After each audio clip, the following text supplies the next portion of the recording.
Mapagpalang araw po. Sana mapagbigyan ng aking kahilingan na mailapag sa iyong channel ang aking kwento. Itago niyo na lang po ako sa pangalan na Dino. Ako po ay tubong Alicia Isabela at isang magsasaka. 1991 nang may isipan kong pumunta sa probinsya ng Quezon at Bicol. Nandun po kasi ang dalawang kapatid ng tatay ko. Kaya ko naman naisipan pumunta ron upang takasan ang kalungkutan na dinadanas ko araw-araw sa bahay. Hindi kasi ako makamove on simula nang mawala si inay. Pagdating ko doon, tinanong ako ng aking tiyuhin kung gusto ko raw bang magtrabaho sa bukid. Agad akong pumayag, Commander, at nakausap ko ang amo ko. Natatawagin na lang natin sa pangalan na Boss Daneng. Sigurado bang marunong kang magbukid? Opo. Lahat ng trabaho alam mo. Tubong Isabela po ako. Kaya po kahit na anong klaseng trabaho ng bukid, alam ko. Magaling. Yan ang gusto ko. Ano ka? Ilocano? Ibanag? Ibanag po. Ibanag. Bakit po? Ay, wala naman. Siya nga pala. Ikaw ba'y naniniwala ka ba sa multo? Multo? Nung bata ako, naniniwala po ako pero ngayon, pwes, pag tinanggap kita rito, maniwala ka na. Hindi ko gusto yung sinasabi ni Boss Daneng kasi para niya akong ginagawang bata. Ganun pa man para magkaroon ng trabaho, inoohan ko na lang siya. Tiyempo, magsisimula na ang sakahan nung mga panahon na yun. Sakto lang sa akin to. 3 hektarya. Kayang-kaya ko to. Dahil sa sakto lang sa akin ang sasakahin ko, Commander. Doon na ako nanirahan. Merong kasing isang maayos na kubo doon na ayon kay Boss Daneng, ipinagawa niya yon nung nakaraang taon. At yung dating nakatira doon, hindi raw nito nakayanan yung madalas na pagpapakita ng multo malapit sa kubo. Boss Daneng, baka naman kasi isip bata yung dati mong tauhan. Alam mo, Dino, kung ako lang hindi naman din ako masyadong naniniwala doon. Kaya lang, dahil sa hindi ko naman sinusubukan na pumunta rito ng gabi, hindi ko naman nakikita, pero yung mga taong nagsasaka malapit dito, sila na rin mismo nagkukwento na meron daw nagpapakitang multo rito. Hindi naman siya dugo-dugo ang muka. Maayos din naman ang kasuotan. Pag nagpapakita po ba, ano pong ginagawa? Alam mo, palagay ko yung multo na yon. Ano siya, nung nabubuhay pa siya, dati siyang manginginom. Kasi ayon dito sa dati kong trabahador dito at sa katabing nagsasaka ng bukid, nagpapakita raw sa kanila yon, laging may bitbit na alak at hinahamon sila ng inuman. Nung unang nagpakita sa kanila yon, akala nila tunay na tao. Kasi hindi mo naman nakakalaing isa palang multo dahil talagang taong-tao ang itsura. Kaya lang, nang mapansin ng isang magsasaka na nakalutang pala sa lupa ng mahigit 1 dangkal, doon na sila natakot. Pag nagpakita sa iyo yon, bahala ka na ha. Kaibiganin mo. Ayoko nang papalit-palit ng tauhan dito. Pag nagpakita po siya sa akin, sisiguruhin ko po sa inyo, boss, na magiging magkaibigan kami. At kung ano man ang problema niya, nung nabubuhay pa siya at kung kailangan niya ng hustisya, Susulat ko pa sa papel. Sige, ayos yan. Isang linggo na ako ron, Commander. Wala naman akong nararamdaman. Bilang isang ibanag, mahilig din naman akong uminom. Kaya't isang hapon pumunta ako sa baryo upang bumili ng alak. Pabili po! Pabili nga po ng isang bote ng alak. Oh, andito ka pala din oh. Boss, may bili po kasi ako ng alak. Medyo malungkot po kasi dun eh. Malungkot? Ay, pulutan. Kahit si Chiria na lang po. Sige, pag nagpakita sa'yo yung multong umiinom, bahala ka na. Boss, seryoso ba talaga yan? Seryoso? Kay tanda-tanda ko na eh. Magbibiro ba ako ng ganito? Kuya, ikaw ba yung bago nakatira doon sa bukid ni Boss Daneng? Oo. Hala, mag-iingat ka. Yung multong nagpapakita ron mahilig uminom. Baka lagyan ng lason yung iniinom mo. Naku, isa ka pa. Hindi talaga ako mapaniwalain sa mga sabi-sabi hanggat hindi ko yon nakikita. Pagdating ko sa kubo ko, nagulat ako dahil patay yung ilaw. Ba't patay yung ilaw? Nakabukas to kanina. Agad ko yon binuksan, Commander. At binuksan ko din yung alak. Ang sarap ng ganitong buhay. Kulang na lang sa akin asawa. Pero dito sa baryong to, ang dami palang magaganda.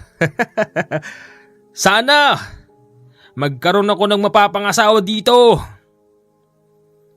Sinigaw ko ang mga katagang yon, Commander, habang ako'y nakaharap sa madilim na bahagi. Laking gulat ko nang biglang may sumagot sa akin. Madali lang makapag-asawa rito pag ginusto mo. Huh? Sino yan? Nasaan ka? Nandito ako. Saan? Linga ako ng linga, Commander. Hindi ko alam kung nasaan ang nagsasalita. Tumayo pa ako noon at lumabas. Pero sadyang wala talaga akong makita. Laking gulat ko na lang nang biglang tumunog yung baso. Sino ka? Halika. Mag-inuman tayo. Paano ka nakapasok? Hindi kita naramdaman. Bueno, ako nga pala si Dayon. May dala akong alak. 2 bote to. Alam mo, yung laman nito, matagal na panahon ko nang hindi maubos-ubos. Lagi ako naghahanap ng kainuman. Ang problema, natatakot sila sa akin. Mukha naman akong maayos, hindi ba? Oo naman. Sige. Sa isip-isip ko, Commander, ito na yung sinasabi ng mga tao. Magpagayon pa man hindi ako nagpakita ng takot. Hinarap ko ang taong yun. Kung ano ang pinag-iinuman niya, yun din ang iniinuman ko. Ano nga uli pangalan mo? Dayon. Dino. Ikinagagala kitang makilala. Alam mo, marami nang pumalit sa'yo rito. Lahat sila natakot sa akin. Hindi ka naman nakakatakot. Wala naman nakakatakot sa'yo, di ba? Yun nga, maayos naman ako. Naalala ko yung sinabi ni Boss Daneng na yung lalaking nagpapakita ay nakalutang daw sa lupa. Sandali, kukuha ko ng pulutan sa loob. Hindi na. Hindi ko kailangan ng pulutan. Sinadya kong mahulog yung lighter upang makasilip ako sa ilalim. Nang pulutin ko yun, Commander, nakita ko siyang nakaupo. Pero nakaangat siya ng isang dangkal sa upuan. Nangilatog ako. Tumaas ang lahat ng balahibo ko sa katawan. Totoo nga. Brad, ano bang ginagawa mo dyan? Pinulot ko lang yung lighter. Ganun ba? Pengi nga akong sigarilyo at pasindi na rin. Ito.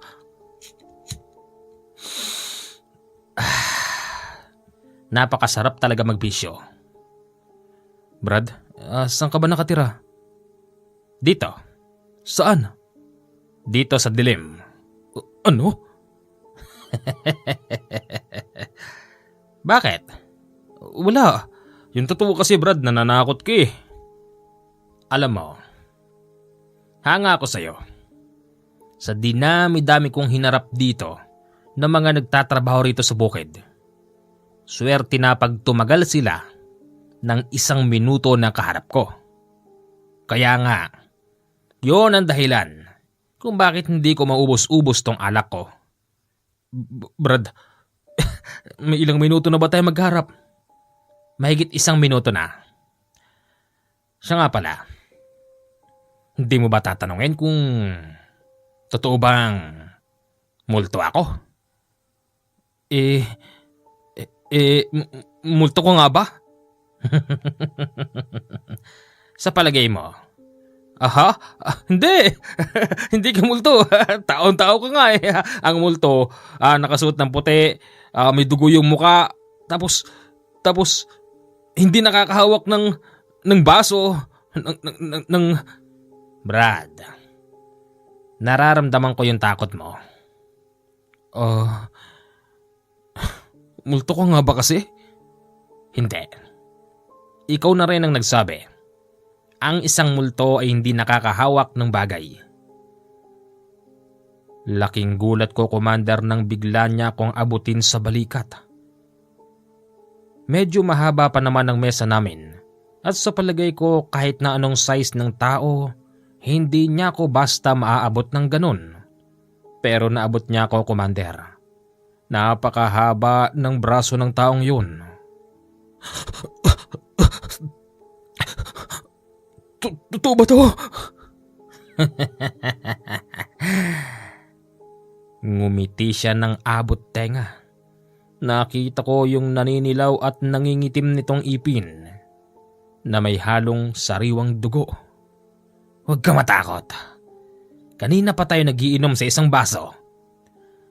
Yan din ang bilib ko sa'yo. Kung ano ang iniinuman ko, doon ka din.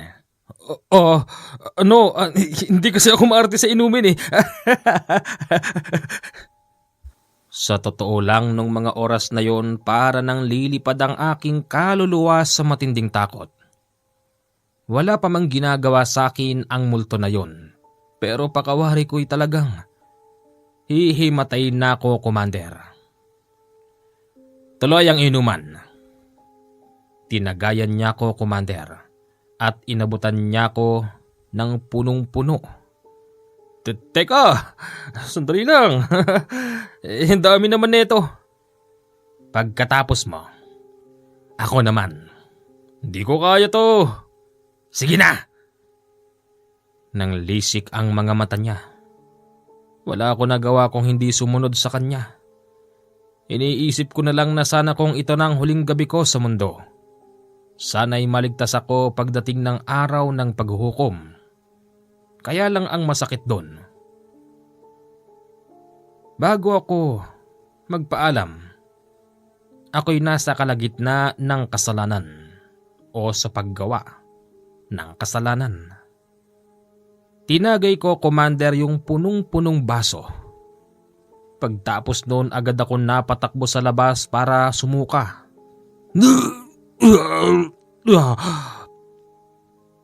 Ayos ka lang? Oo. Diyos ko po, ano ba ito? Halika, magkukwentuhan tayo. Yung makatotohanan. Pinaupo niya ako, Commander, sa harapan niya. At ang sabi niya ay, hindi raw siya multo. Hindi ako multo. Ginagamit ko ang kapangyarihan ng dilim para makagawa ko ng himala. Alam ko nakita mo na akong nakalutang sa upuan. Lahat ng tao, iisiping multo ang nakikita nila. Pero hindi. Isa kong antingero na kumukuha ng abilidad sa dilim. Ha? Antingero? Mag-aanting? Oo. Binuksan niya yung bitones ng damit niya at ipinakita sa akin yung hindi ko mabilang na napakaraming anting-anting. Bukod pa doon, nakita kong parang may mga tama ng bala yung katawan niya.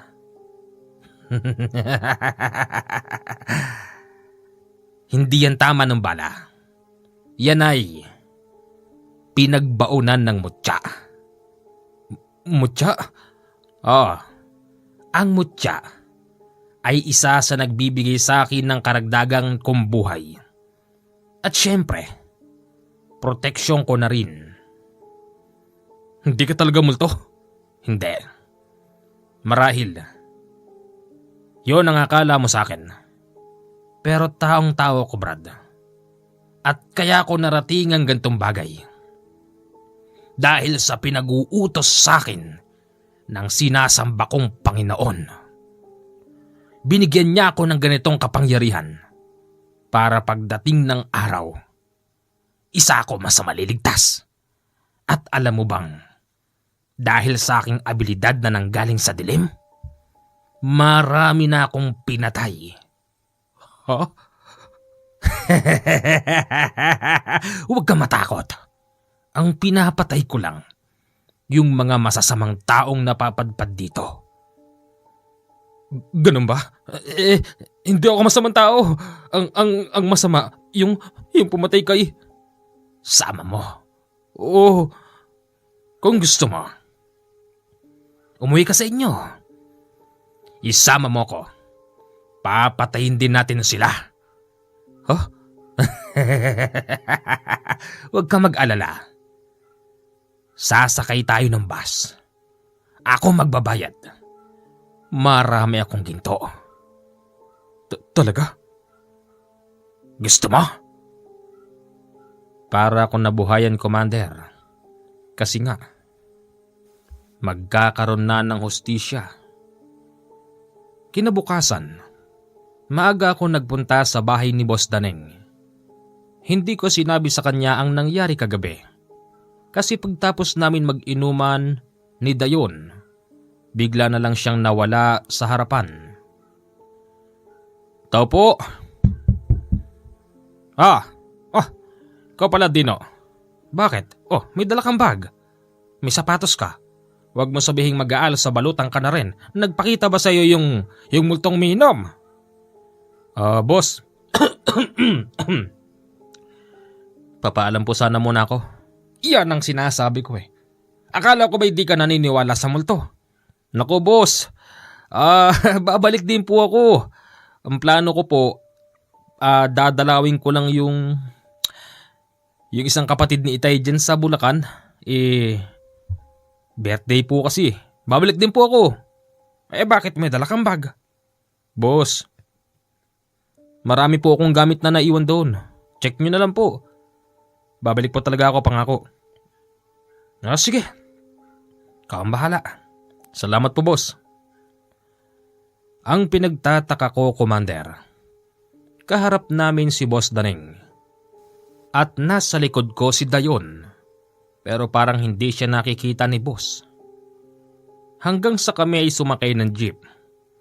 Ako lang ang nagbayad. Dadalawa lang sana kami ni Dayon sa loob. Pero hindi rin siya nakikita ng driver. Hanggang sa pagsakay namin ng bus, 2 upuan ang inukup ako. Ang binayaran ko, 2 tao rin. Kasi sinabi ko sa konduktor ng bus, yung katabi ko paglalagyan ko ng gamit ko. At babayaran ko din. Natawa yung konduktor at sinabihan ako ng baliw. Di ka nila nakikita, Dayon. Bulag ang kanilang mga mata dahil sa aking kapangyarihan. Sige. Dere-derecho kaming umuwi ng Isabela. Matagal ang naging biyahe namin. Pero hindi man lang siya nainip. Gabi na nang dumating kami ng Isabela. Ang sabi niya, meron daw siyang nararamdaman sa bahay na yon. Ano? Baka nagkakamali ka. Sa totoo lang, Commander, yung bahay na itinuturo ni Dayon, doon nakatira ang pinaghihinalaang aswang sa amin. Aswang ang nakatira dyan. Matanong ko lang sa'yo, Dino. Yung aswang ba dyan, hindi ba siya nanggugulo? Ang totoo niyan, Brad, yan yung taong gusto kong tukuyin eh. Ah, ganon. Eh bakit pa natin aantayin na makarating sa inyo? Tara na. Puntahan na natin yung tao. Naku, wag. Wag mo na. Baka mahalata tayo. Ano ka ba? Hindi ba yan nga ang... Brad, magpahinga muna tayo. Magpalipas muna tayo ng araw kung po pwede. Ah, sige. Saan ba'y bahay niyo? Doon po sa Gawiron. Pagdating namin sa bahay, agad siyang nag-aya ng inom. Sa bag niya pala meron siyang dalang alak. Inom na naman? Siyempre. Ang mga antingero, purong mga mangiinom. Pag-usapan natin kung paano natin papatayin ang taong yon. Huh? Oh, sige, pero hinaan mo lang ha. Baka marinig ng mga kamag-anak ko eh. Habang nagiinom kami ni Dayon, biglang pumasok ang pamangkin ko, Commander. Dinakma nito yung pulutan namin na kornik. Dumating ka pala, Tito Dino! Ha? Nagtitinginan kaming dalawa ni Dayon. Sa isip-isip ko hindi siya nakikita ng bata. May kasama ka pala? Nakikita mo ako, bata? Oo naman! Doon ko naalala. Ang pamangkin ko nga pala ay merong third eye. Ah, Tito Dino, yung pumaslang, nakita ko dumaan dito kanina. Nako, pumunta ka na doon, pamangkin. Huwag mong sinasabi yung kabata-bata mo pa eh. Sige, alis na ako. Gusto ko yung batang yon. Sa palagay ko pwede ko siyang turuan. Nako, Brad, bata pa siya. Meron siyang third eye kaya kanya nakita. Pwede bang... Wag na lang siya. Mataas ang pangarap ng batang yun. Balang araw, gusto niyang maging pulis. Pulis? Walang kwenta mga pulis. Hindi nga nila ako mahuli-huli. Huh? Oh. Doon sa lugar na pinanggalingan natin, meron ding mga taong may third eye doon. Nagpapaniwala naman ng mga pulis doon, kaya nga hinahunting din nila ako. Pero hindi nila ako makita dahil sa aking abilidad. Tuloy ang inuman. Makalipas ang 4 na oras, Commander, pinatulog ko na siya. Kinabukasan paggising ko, isinama ko siya sa sampalukan dahil kukuha kami ng talbos at bunga. Plano ko kasing magkarne ng native na manok. Habang kami naroroon, nakita kong papalapit ang isang matandang lalaki. May dumarating. Ah, si Tatang Carpio yan. Baka kukuha din ng sampalok. Paglapit niya, hindi ko in-expect na makikita niya pala si Dayon. Oh, Dino.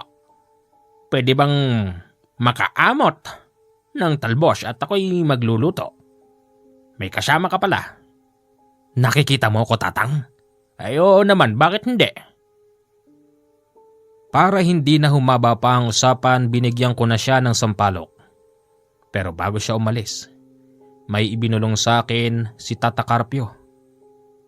Iwasan mo tao na yan, delikado yan. Pag-alis niya, ang sabi sa akin ni Dayon, sino raw ba matandang yon? Si Tata Carpio. Manggagamot dito yan. Naniningil ba siya? Hindi. Donation lang. Pambili ng niyog o kaya kandila. Magaling na albularyo matandang yon. Sigurado ako dyan. Pero ang mali niya, mali ang kanyang sinasampalatayanan. Naku, wag mo nang usigin yung tao, hayaan mo na yun. Sige. Sa pag-uwi namin sa bahay, nadaanan namin si Tata Carpiong nakatambay sa bahay. Tinawag kami nito at inaabutan kami ng tubig. Tubig muna kayo dyan! Tinatawag tayo ng matanda. Yan ba'y bahay niya? Iyan nga yun. Agad na lumapit naman doon si Dayon at laking gulat ng mga tao doon. Sino raw ba yung inaabutan ng tubig nung matanda? Natawa na lang ito at sinabing, si Dino. Si Kuya Dino pala. Pagdating namin sa bahay, hindi mapakali si Dayon. Sabi niya, alam na ng pinaghihinalaang aswang sa amin na meron siyang dayuhang kalaban. Alam na niya, nakita niya tayo kanina. Yan ang gusto ko. Makakapatay na naman ako ng masamang tao. Brad, wag dito. Pakiusap. Saan? Ikaw na lang ang pumunta sa kanila. Ako lang? Hindi ba dapat nandun ka? Sige. Kinagabihan, Commander, pinaghandaan namin ni Dayon ang pagsalakay sa bahay ng pinaghihinalaang aswang na siya ring suspect namin. Kabadong-kabado ko nung mga oras na yon. Iniikutan namin ang buong bahay at sadyang napakadilim. Habang si Dayon pasinghap-singhap tapos tumatawa. Yari ka sa akin ngayon. Humanda ka sa akin. Biglang bumukas ang pintuan at nakita kong may taong sumilip doon. Hindi ko mawari kung kandila o kaya na may ilaw na digaas yung hawak niya at nakatutok sa mukha niya, kaya't kitang-kita ko ang napakapangit na mukha nun. Mabuti naman at nagpakita ka na. Sino kayo? Sino kayo sinabi? Huwag ka na magkunwari dyan, aswang. Lumabas ka rito. Magtoos tayo. Pagbabayaran mo ang pagpatay sa mahal sa buhay ng kasama ko. Bigla siyang tumalon sa bintana. Tapos binato niya yung hawak niyang umiilaw na bagay. Ako ang tinamaan nung oras na yon dahil ako nakita niya. Mabuti na lang kandila lang pala yun. Kaya't namatay yung kandila pagtama sa katawan ko. Kasabay noon ang mabilisang pagpapalit ng anyo ng tao. Nang makumpirma kong aswang nga siya, Commander, nakatikim siya sa akin ng kaliwat kanan na mura. Sinabi ko rin sa kanya na siya ang pumatay, pero pinagtatanggihan niya yun.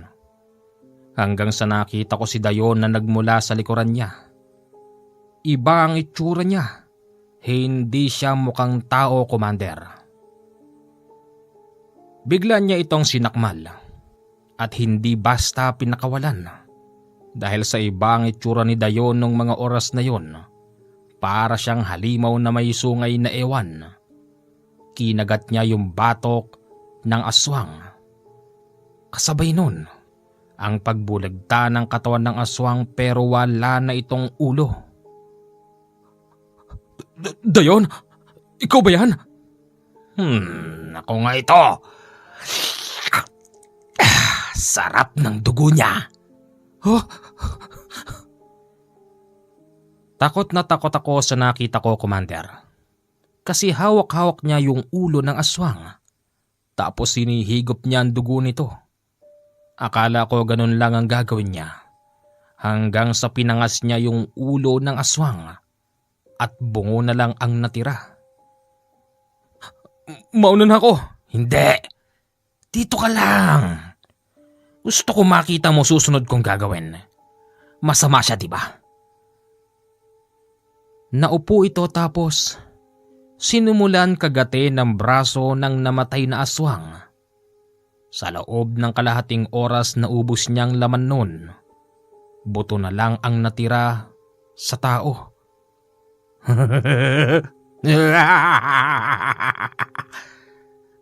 Natatakot ka ba? Huh? Hindi!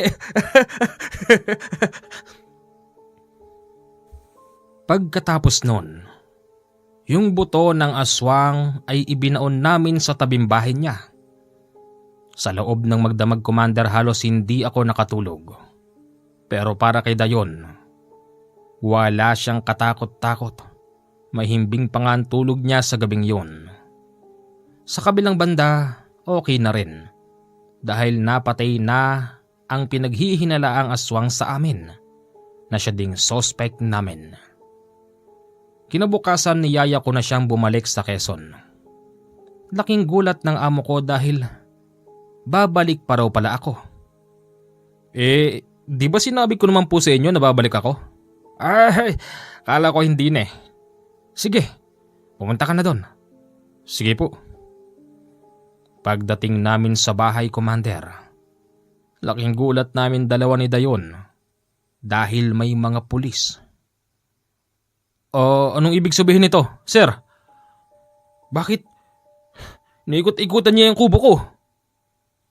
Sumama ka sa amin. May warrant ka. Ako bakit? Akala ko ako yung tinutukoy. Pero nang basahin nyo na sa warrant, hindi ko naman pangalan yun. Akala pala nila ako si Dayon. Si Dayon na pumapatay ng masamang tao. Nang dahil doon, Commander, hindi nila ako nadakip sa araw na yun. Nagkamali sila ng taong dadamputin. Akala namin ikaw to eh. Meron kasi nakapagsabi sa amin na dito raw nakatira yung taong hinahanap namin. Hindi ho talaga. Baka ho sa ibang kubo yun, sir. Umalis na yung mga pulis nung mga oras na yun. Habang si Dayon ay nandun pa rin sa gilid at hindi pumapasok. Brad, halika na rito. Paglapit niya, may ibinulong ito sa akin. May nagmamatsyag sa atin. Wala na, umalis na yung mga pulis. Hindi siya pulis. Aalis mo na ako. Ha? Bakit? Natatakot ka ba sa kanya? Hindi siya basta tao. Alam kong nakikita niya ako. Taga rito rin siya sa Quezon. Aalis mo na ako. Babalik ako mamayang gabi. Sige, ikaw ang bahala. Pagpasok ni Dayon sa kakahuyan, nakadinig ako ng sigawan. Tapos ilang sunod-sunod na mga putok. Kinabahan ako baka si Dayon na yon. Pero sa kabilang banda natuwa pa rin ako. Kung siya man yung pinagbabaril, sana mamatay na siya, Commander. Kasi natatakot talaga ako sa kanya. At wala akong tiwala na baka isang araw, ako naman ang patayin niya o kaya na may kainin ang buong katawan. Para sa akin, hindi siya tao. Isa siyang nakakatakot na halimaw. Gusto kong malaman kung ano ang nangyari sa kakahuyan. Kaya pumunta ako roon bitbit ang aking bolo. Pagdating ko roon, agad kong nakita si Dayon na duguan. Umalis ka na! Papatayin ka niya! Ano? Sino? Tinuturo niya yung lalaking nananabako at nakasandal sa puno ng saging. Sino yan? Sige na! Umalis ka na! At bakit ko naman siya idadamay? Ikaw lang ang masamang tao kaya't ikaw lang ang dapat na pinapatay! Sino ka? Unti-unting lumapit sa amin ang tao na yun. At dito nagpakilala siya sa amin bilang si Paul. Paul? Sino ka? Wala akong kilalang Paul. Umalis ka na rito kung ayaw mo madamay. Dahil papatayin ko ang taon to. O ano ngayon, antingero? Nasa na abilidad mo? Hindi ka makaporma sa akin ngayon dahil tirik ang araw. Kung sumalakay ka ng dilim, masisiguro ko sa iyong mamamatay ka. Gamitin mo ang mga anting-anting mo at ang mga mutya mo sa katawan. Bakit hindi mo mapaghilom ang sugat mo sa katawan? Kasi ano? Kasi hindi basta balaraw ang ginamit ko sa'yo. Mamamatay ka. Marami ka ng kasalanan sa mundo. Hindi habang buhay makapagtatago ka sa kamay ng mga kapulisan. O hindi ka nila mahuli. Pero ako, hindi mo ko kaya, Brad. Mamamatay ka. Pinapangako ko sa iyo yan. O ikaw, kumuha ka rin ng pala at asarol dahil ibabaon ko ang taon to. Susunod ka ba o isusunod kita? Oo, wag, kaibigan, huwag kang susunod sa kanya. Hindi na kayo magkaibigan ngayon. Alam mo bang ang taong yan, iniisip niyang sana mamatay ka na rin. Ano? Totoo ba yan? Hindi. Magkaibigan tayo. Alis ka o hindi? Hindi ko na alam kung sinong susundin ko sa dalawa. Basta iniisip ko na lang lalayo na lang ako sa lugar na yon. Kinuha kong muli ang bag ko, Commander, at mabilis na nagtatakbo sa baryo. Tapos nasa lubong ko mga pulis. Tinanong nila ako kung saan ako pupunta. Ang sabi ko may 2 taong nagpapatayan doon kaya ako tumatakbo.